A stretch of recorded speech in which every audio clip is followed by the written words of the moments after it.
Well, let's get started. Hey guys, this is Matthew, your host from Continent Surfer, and I'm speaking from Brisbane, just like Daniel. And this is the show when we are talking about people who has been moved to new countries, sharing their stories, experiences, and help others to thinking about to make the same move. Today, it's a super excited talk with Daniel, who is originally from Hungary, and he has been lived in Australia for almost 2 decades, maybe, or maybe I'm wrong. He's going to correct me definitely. And he is working as a police officer. So cool, mass respect, man. And his story is, full of interesting challenges, lessons, changes, and yeah, stuff like that. And we are going to talk about why Australia, and we are talking about lots of other stories. So let's get into it. Daniel, I'm pretty sure I've been, made a lot of wrong, expression about your history and your background. So can you just give me a high level 2 minutes view? Where are you coming from? How did you end up in Australia? I know that was not one move from Hungary to Australia. So just tell me about yourself. Good day, everyone. My name is Daniel, obviously. And as Martin mentioned, I work as a police officer. I came to Australia in 2005 from Hungary with my back then ex-partner. And then, unfortunately, I don't know, our ways separated. And I ended up working as a police officer. It's quite a long story, but it's not really complicated. Basically, we both learned English in high school, and she also learned Italian. I was in the very last year, but it's still compulsory to learn Russian. So we basically made a list of what countries we just wanted to challenge ourselves and move abroad. Like, we had good jobs, so money wasn't the main motivator in there. But yeah, we made a list of English-speaking countries basically, and then we didn't want to move to any cold place like Canada or New Zealand. And basically, we left in Australia. Like, we didn't really consider any European countries. I had lived in Ireland for a little bit, for about 9 months. Our thinking at the time was that, if you move from Hungary to an English-speaking European country, it's a relatively short distance. Like, you can buy a cheap ticket. If things don't work out for whatever reason that is, you can just go home, give up. It's way too easy. So we actually wanted to challenge ourselves and make it harder, sort of, so to speak. And yeah, we ended up moving to Brisbane, and I lived in Brisbane till last January, when I moved out to a place called Gundabin, which is about 4 hours west of Brisbane. And yeah, 4 hours, you said? 4 hours? yeah, it's about 350 kilometers west of Brisbane. But the roads are pretty crap, so it's about 4 hours. I get it. I 4 get hours it. left. Nice So little country. basically, we almost met, right? We arrived like 3 months ago, and you left like 1.5 years ago. So that's that's a near miss. I left in January. I transferred my partner, who's at the time, she's my wife now. We got married last night.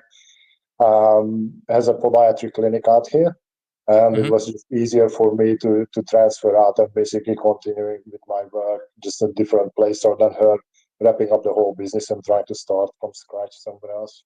Yeah. This is cool, but as far as I know, originally your profession was not a policeman, right? So when you came, basically, how did you came? So even it was 19 years ago, still you needed to have some kind of visa or something, right? Start working and stuff like that. So what is the origin around that? Yeah. So originally we came on a student visa, and then we studied and worked and basically find a legal way to stay in the country. My story, as I said, we split up with my partner, so that didn't make things any easier. I stayed here on a skilled migration visa, so I happened to have a spray painting background, and at that time it was on I'm not entirely sure what it's called today, but it's a skills on demand list that I'm pretty sure it still exists. It's probably under a different name.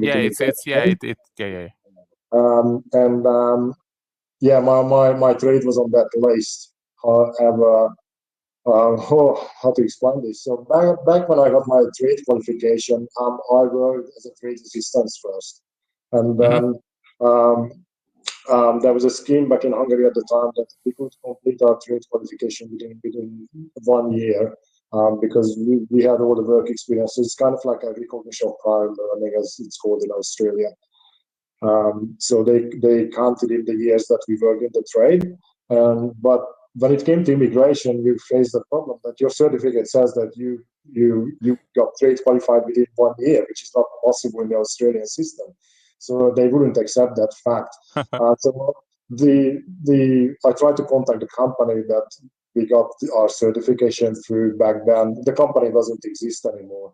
I tried to contact what would be equivalent of a TAFE in Australia.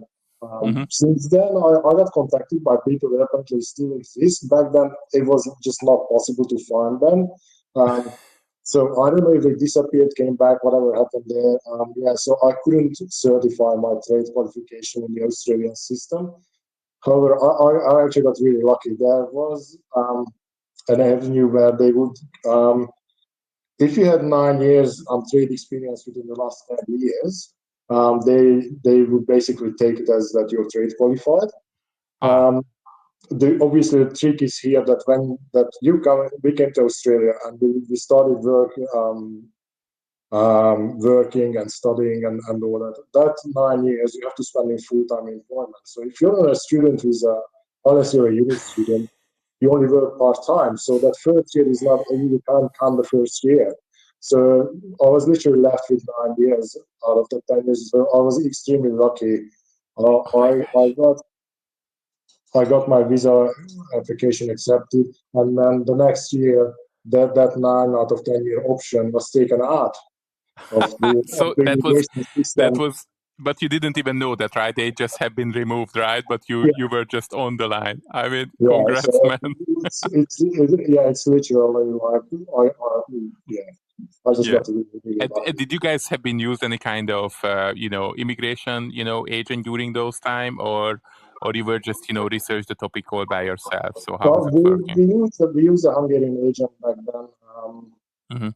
Like they weren't upfront with every cost and everything was included. Yeah, unfortunately, there was a lot of options that.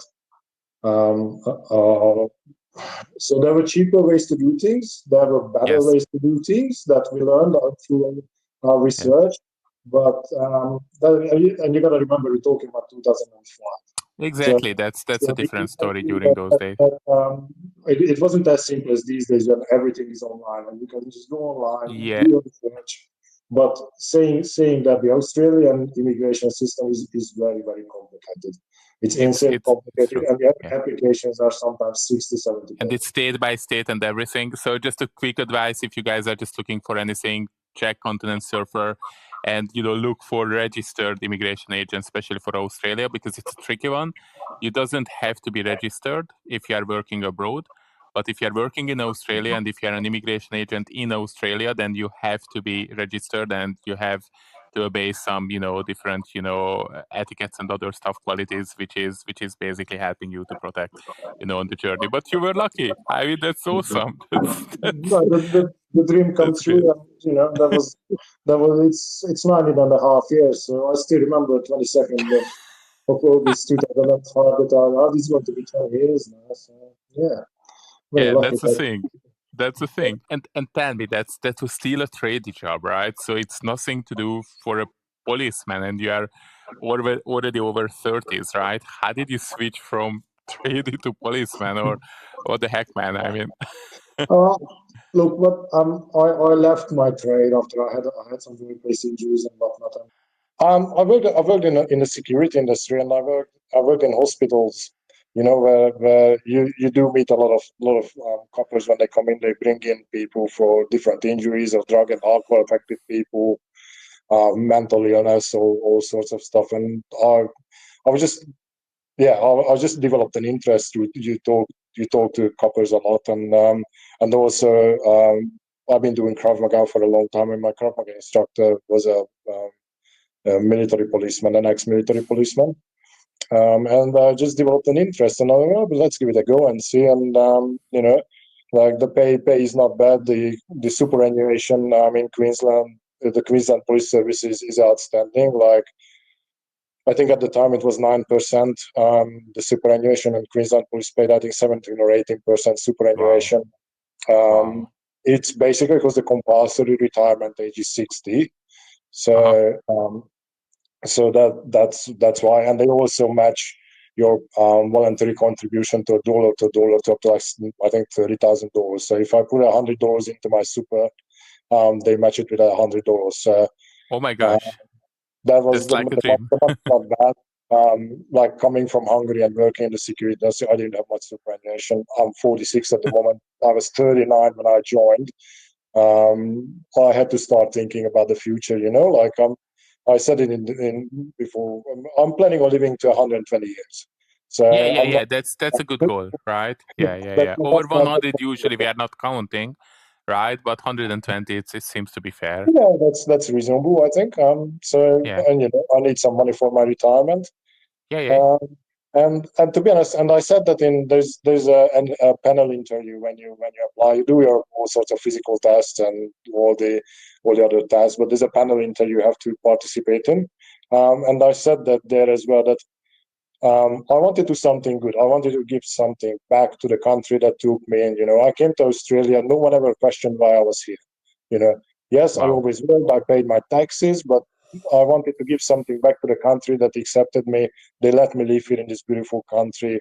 So I actually want to give something back, helping the community, and doing something good. And if you have to highlight, I guess you had many stories, right? But if you have to highlight one of the good stories, which is, how did you give back to the country? What would be that? Oh, a good stories. There are a lot of bad, and there's a lot of good stories as well. I mean, Like bad stories are fine, but let's go with the good stories, right? So we are living here, we are just living happily after. Just give it a good story first. That's the good stories are always when you help people. There's for example, there's a lot of really really bad domestic violence incidents that we attend to, and I'm not talking about like people having a little argument about something, but like really like people get seriously bashed and whatnot, and when you get to help those people, to get out of those situations and start living a life where they can feel safe and get away from abusive relationships. I had quite a few feedback about that. That's a good feeling. Or there are good stories that and can come out from and bad the stories. police actually can help. So the police has all the authority. Sorry, I don't know anything about the police rights and stuff like that. But you can actually go there, and if they're asking for help, you can just move away from them the situation. So, what can you do about it, right? So how these stories are ongoing? Just Well, that's very it's a huge topic. We could talk about this for hours. It's a huge topic, but basically in Queensland, Mhm. what the legislation says, if domestic violence comes to attention of police, the word the legislation actually uses, you must investigate or must cause to be investigated.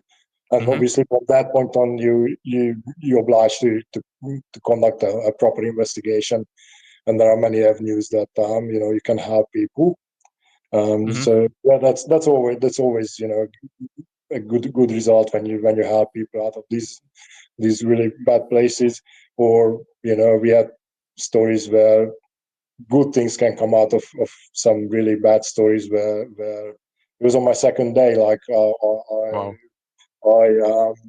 I cut down a 14-year-old girl to hang herself, and we saved her life. And and like we literally saved her life. So that's there's no better feeling than that, I guess. Like That's tough. I have a 14 years old, right? So I can imagine. So yeah, and this is it's what I'm seeing all the time, right? Policemen are great. I mean here, even in New Zealand, right?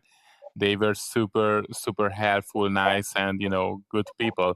But in New Zealand, I don't know if it's happening here in Australia as well. But they always had this bulletproof vest. So do you have to wear the bulletproof vest all the time?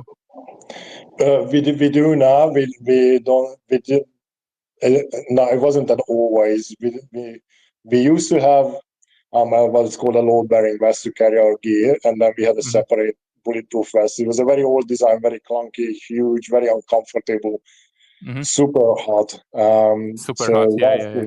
Last year they invested a lot of money into giving us our new equipment. So these ones, the new ones, to a certain extent, is bulletproof. To a certain extent, I believe maybe South Australia. I think there's one other state that definitely has them.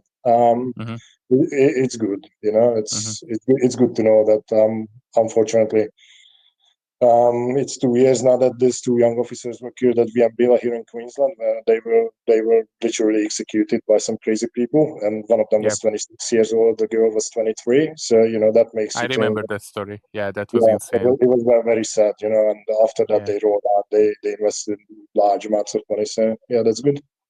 Yeah, but during 36 degrees is not necessarily easy, but hey, safety first, right? So that's good to know. They have been invested for this kind of stuff, and just to coming back to the stories, right? So you became a policeman, right? Here in Brisbane. Brisbane is beautiful, it's awesome, right? But then you had to move to countryside, right? So what is the difference, from the eye of the policeman? So was it a downgrade, upgrade, or it's a different stories? So what can you say about that? It was it's very different. So I worked about 6.5 years in Logan, in Logan, which is the busiest district in the whole of Queensland. Yeah. And it's sometimes it's borderline madness what's going on there. You got some great stories and all that, but it's the constant violence and abuse and it wears you down slowly. And then I met this beautiful girl. We did 3 years of long distance relationship, and I moved out to Gundawindi. Gundawindi is a prosperous country town, so I have to say that a lot of times you see as you go more inland Australia, a lot of dusty, dying country towns. Gundawindi is not one of them. Gundawindi is big cotton growing area. Is it north? Is it north from Brisbane or north? It's west. So we 4 hours west. We're on the New South Wales border. It's west. Okay. So you doesn't have oceans anymore and stuff like that. No, we have the McIntyre River. That's what we get. Okay. That's okay. I mean, love, right? Love is an important topic. We can speak about that, another time. But yeah, that's good. I have no regrets. Yeah. The town is lovely. The people are proud of that town. It's thanks to the cotton farming, there's a lot. There's some decent amount of money in town, so it's a very well maintained town. It's about 8,000 people. How many people? Yes. About 8,000 people. And how many policemen are there for 8,000 people? So what is the rule? 10% or 5%? There's supposed to be 18 people. At the moment, I think there is probably 9 or 10 of us. Wow. But there's staff shortages everywhere you go in Australia. So that's nothing new. Okay. So you're working a lot. That's cool. Okay. And did you buy a house there, or did you guys move together, or what happened? Right. So no, I was lucky enough. I got a police house. So you don't just get allocated a police house. You have to apply. I applied, and we got a positive feedback. So we got approved. We got a police house that we can stay in for 5 years. Wow. Beautiful. And it's not like anything amazing, but it's a decent 3-bedroom. We can town house with air conditioning and a decent sized backyard for 2 little dogs. And yeah, it's nice. I mean, it's really like, living a dream, right? So, I mean, you have been moved from Hungary, right? And you have been moved here and, started from somewhere, and you are a policeman and you are really, contribution and everything. Are you feeling yourself Australian? So do you have the citizenship, the passport and everything, or you are feeling more like a Hungarian? You said that you really barely visiting Hungary. I'm just asking. So I am a citizen. So for those who don't know, like the hard part is to get permanent residence in the country. Once you're permanent resident, to get citizenship, it's a fairly easy process. You have to be a permanent resident for a year, and then you just do the test. I think it's about $300 or something. Yeah. There's some questions you have to ask, just basics. Who's Shane Warne and Harold Holt and this. But how do you feel yourself? More like a Hungarian or more like an Australian, right? That's first generation, right? Ooh, that's you see that it's very confusing. I'll tell you, it's very confusing. I will always be Hungarian. I was born Okay. in Hungary. I was raised in Hungary. I moved over here when I was 27 years old. Uh-huh. So I went to school in Hungary. I started working in Hungary. I still have family. My brother and his family, they still live in Budapest. Um, yeah, peace out, Rákos, send me hi. Uh, Okay. yeah, so I'm Hungarian who live in Australia. But funny enough, when I go home to Hungary, then it kind of hits you how much you changed throughout the years. 20 years is a long time. It's It a long doesn't time. seem that, but it's a long time. And you realize that a lot of your habits and a lot of your attitude towards a lot of things has changed, which is not really obvious because you don't live there anymore. But when you talk to people, or my brother jokingly says that I can't speak Hungarian properly anymore. Um, it's people speak multiple languages. My partner speaks 4 languages. It's not that you can fluently speak 2 languages. It's more like that you forget words in both. So Yes. I think it's very Because true. it's really situational, right? The Yeah. situation what you're using in Hungarian and you're using in English, right? So it's like a different word set. I got it. Yeah. I got it. Yeah, 100%. And the thing is, I think what people forget that when you move away from whatever your home country is, you move away for, in my case, it's going to be 20 years now. Mm-hmm. Your memories are how that country and how people used to be 20 years ago. So when you travel home, um, it's not the same. Like the It's not the streets same. change, people change, the environmental change. People moved away. So you kind of feel like a tourist in your own country. It's a very strange feeling. I don't know if you can properly describe that. I think people who lived abroad for a longer period of time know what I'm talking about, but it is a strange feeling. I got it. I got the feeling. We are not really traveling frequently home. We've been at home one time because of the kids, but yeah, definitely more like a tourist, less like a Hungarian citizen kind of stuff. And Daniel, just if you would able to change this decision, would you change it, or are you happy with your decision? Going forward to Australia. So, what is your reflection after 19 years? Um, I'm a very pragmatic person. Uh-huh. So uh, I wouldn't change anything, and the reason I wouldn't say there is things that it's hard. Like so, there's a lot of things that you would like to think that I would change this, I would change that, but there's no point worrying about how things would be if you change things in the past because you can't change them. So Mm-hmm. what's the point of really worrying about these things? And I'm very happy with the person I am today. So without those experiences, whether they're good or bad, I wouldn't be the same person, if you know what I mean. So I like so it. I, I I'm like it. not going to be a different person. I'm happy with myself. I'm happy where I'm at the moment. And if I change any of the Yeah. experiences, obviously the major experiences we're talking about that influence my development and as a character, as a human being, I would be a different person. I don't want to be a different person. Mm-hmm. Yeah. I got it. And how would you see yourself in 20 years from now? So you said that you are a pragmatic person, right? You would like to live for 120 years, right? Which is good, right? So we know that when you are going to die, right? But what is your plan for the next 20 years?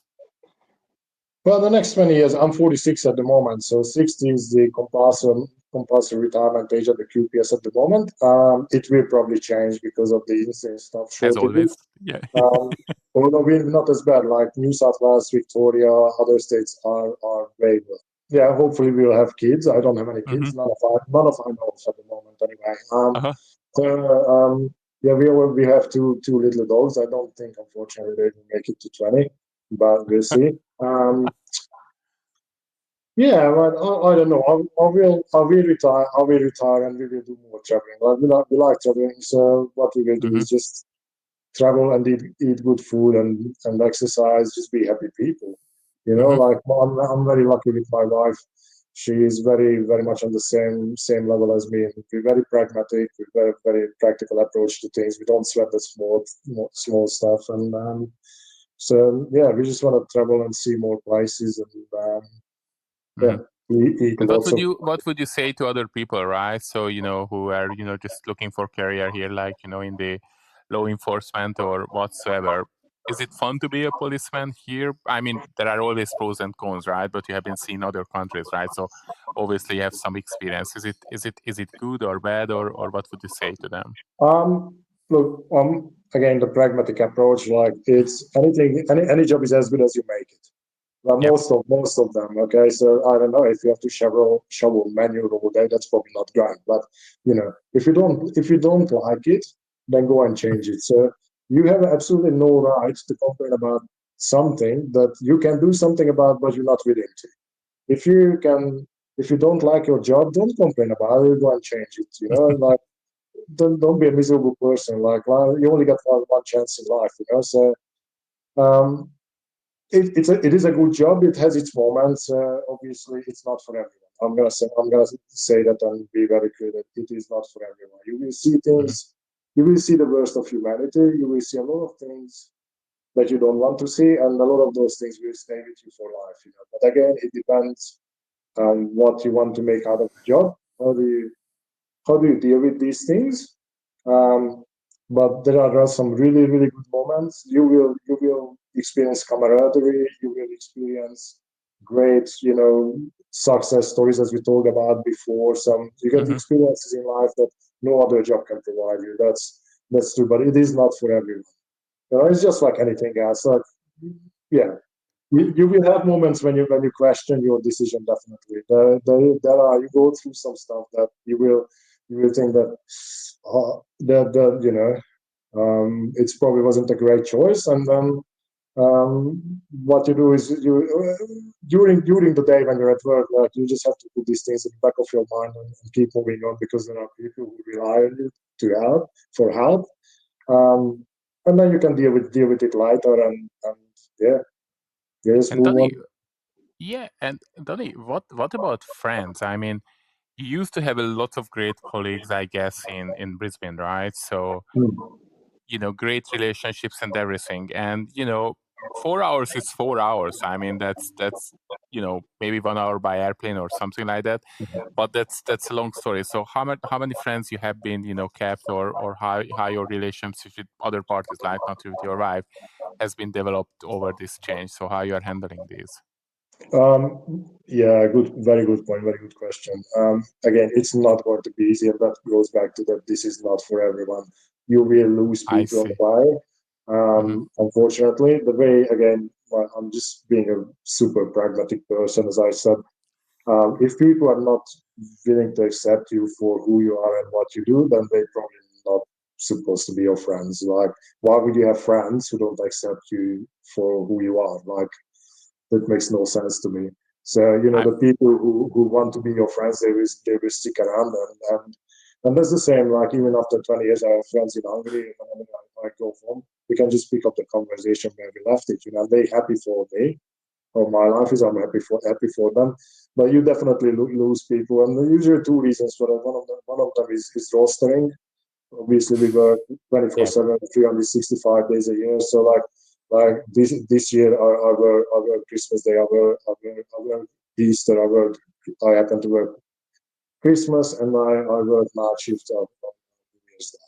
So you will miss out on if you have kids, you will miss out on events in their lives. You will not be able to make it to school functions or sporting events, and Yeah, but you're going to make it up when you have the free time, right? So as you said, that you have to just adopt your life, to the situation, which is all the goodies and the baddies. I got it. I mean, I really like your view. So it's super amazing, right? All the stuff what you are seeing is you are really fitting into the right career with the right person, as I heard, right? And thank by you. the way, you said that your wife is not from Hungary, right? You guys met here, right? What is her heritage? my wife, a beautiful, lovely lady I'm married to. She was born in Kabul in Afghanistan.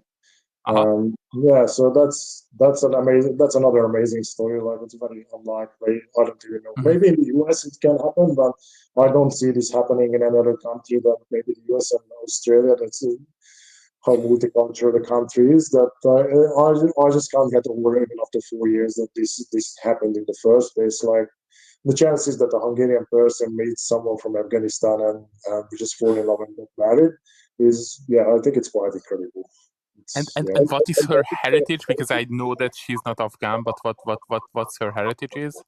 Yeah, so again, like we could go into history and all that. She doesn't like being called Afghan. So we have a country, a semi-functioning country called Afghanistan at the moment, under Taliban rule, obviously. There is a myriad of different ethnicities in Afghanistan. So technically, no one is an Afghan. There's different ethnicities. She's Hazara. Hazara. The word Afghan was originally used for the people the not majority Pashtuns who arrived to the area the latest from the subcontinent, and the people already there called them Afghans. There was kind of a derivative term, and then it just made its way into the mainstream. And because of all these historical reasons, like I can say that our British friends, they cause a lot of dramas around the world. They armed the Pashtun king about 150 years ago. In return, killed about 60 or 70% of the Hazaras. They don't want to be called Afghans, and there are other ethnicities like Tajiks. They don't want to be called Afghans. And here we are, Westerners trying to build an Afghanistan when there are all these people who don't even want to be called Afghans. That's insane. I believe, about this. I believe, as you said, it's a great topic for our next conversation. Definitely, it's going to happen. I mean, this is what I really would like to hear about, because her story, your story, how did you guys meet and stuff like that. But let's stop it here, right? Because as you said, it should be something longer stuff. So thank you for sharing all the experience, right, and everything. If you have to highlight, or as last question, if you have to highlight, one of the 3 best things and the 3 worst things, right? What you like and what you don't like, in Australia, then what would be that? So give me 3 things what you like, and give me 3 things what you don't like. You doesn't have to comment it. You can comment it, right? But as the point of your life, what are your feelings? The best thing about Australia is the lifestyle. It's definitely the lifestyle. It's nice and warm. Like you can pretty much all year round. You can go camping. It's nice and sunny. You can go for a swim. It's amazing, especially coming from a country like Hungary, where we are landlocked country. Like we have Balaton, the Hungarian sea, which is just a lake, really. That's just a lake, yeah. The lifestyle is amazing. Obviously, I think people tend to forget how lucky the locals tend to forget how lucky Australians are. Like they live in one of the richest, most beautiful country on the planet. Like the country is rich. Yes, we do have currently they go on about the cost of living crisis. They have no idea. So compared to like where about my wife's from, the poor people here live like kings. Like I always amaze them when they talk about things like homelessness. You live in Brisbane, like you can just go down to South Bank and have a shower and just be clean and like compared to how homeless people, for example, poor people die, freeze to death in Europe or whatnot. So it is a very lucky country. The good things, obviously the famous night ship. It's great. Like people are really casual, laid back, especially in Queensland. Obviously, there's a reason why Australians call Queenslanders banana benders, because it's just so laid back. We're not stuck up Victorians. It's very very very lifestyle, beaches. I think these are probably the best things, and yes, your quality of life will definitely improve. What about the worst stuff? What you are missing, or what is the not so good stuff about Australia? Well, it is far from everything. So people come here. You have to have. I think the greatest source of disappointment in life is unrealistic expectations. Like you have to understand that you are far away from everything, and that comes down to little annoying things that all your favorite football matches will be 4 a.m. in the morning. Well, it makes it really hard. Like it took us quite a bit of time to organize the interviews because of the time difference. it makes it hard to keep in touch with family and friends overseas. The lack of probably a little bit of coming from Europe, a little bit of lack of culture, and that's like theaters and architecture and stuff. Like you can't expect to have medieval buildings in Australia. Like Yeah. I know people were disappointed and they said that the built environment, like cities and stuff, they're just new and it's not really great. And like, well, the whole country was built in the last 100 years, so it's not you won't get the sort of There is no grandeur history and here. that sort Yeah. of thing. Yeah. There's a very different history, obviously, with the First Nations people. Mm-hmm. So yeah, I do miss that a little bit, like walking around, even when my hometown Budapest, and like, well, like the heritage listed buildings here in Australia is a good laugh. Like anything like 60, 70 years old, that would be nothing at home. Like anything that was built less than 200 years ago doesn't make the cut. But here in Australia, it's probably like 60 years or something. Other than that, I don't know. I don't like to think about the bad things. Like again, if your mind is set on the bad things, you will have a bad experience. Yeah, And it's definitely. what you make out of it. A little bit, I would say, but the mindship that we talked about that makes life easier, that is so friendly and all that. I think that also it's got a flip side to it, but it results in a little bit of where people can come across as a bit shallow, like it's a bit, you don't make like really, really good friends as much. You have a lot of minds, but not as many friends. If Mm-hmm. that makes sense, that's my experience anyway. But again, I came when I was 27, so I was a bit older, so that might be a reason as well. Yeah, as a first generation immigrant, it's always so much harder, or first or zero generation, right? So it's really a mixed feeling. For the kids, I can tell. For the kids, I have kids. They don't have an issue with their mates. They are happy. They are just easygoing. Sometimes I doesn't even understand them what they are talking, right? So maybe they are just not even talking English, but kids, they're okay, they're fine. Okay, anyway, this is awesome. I really, really like your, how you are, looking the way of life and everything, checking the good things and, going forward with the stuff what we are having. And, don't bother the stuff what we are not able to change. Or if you are able to change, just change it. Just don't, whining about that. Just do it, man. I mean, I love it. Donnie, thank you so much for the interview. I really, really appreciate it. Once again, guys, if you would like to hear more stories, just check the channel. Donnie's definitely going to come back soon. And yeah, thank you for the interview, Donnie. Have a great day Yeah, ahead. no worries. Thanks, guys. Lovely Thanks. to meet you all. Continent surfing without taboos. Interviews with people who have already done it. Long form conversations with our partners who answer your questions. We now reach more than 30 countries.